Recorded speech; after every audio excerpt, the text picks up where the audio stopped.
একটি জরুরি ঘোষণা।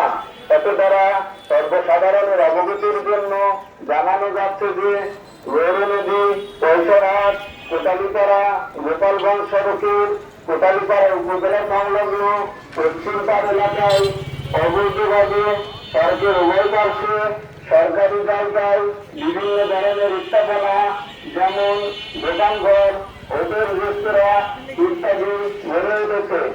উক্ত অবৈধ স্থাপনা সমূহ আগামী 29/7/2025 তারিখের মধ্যে নিজ নিজ উদ্যোগে সরিয়ে নেওয়ার জন্য অনুরোধ করা হলো। অন্যথায় পরবর্তী যে কোনো সময় নির্বাহী ম্যাজিস্ট্রেটের মাধ্যমে উচ্ছেদ কার্যক্রম পরিচালনা করা হবে এবং জরিমানা আদায় সহ মালামাল বাজেয়াপ্ত করা হবে। আদেশ ক্রমে জেলা প্রশাসন গোপালগঞ্জ ও নির্বাহী প্রকৌশলী সড়ক বিভাগ গোপালগঞ্জ।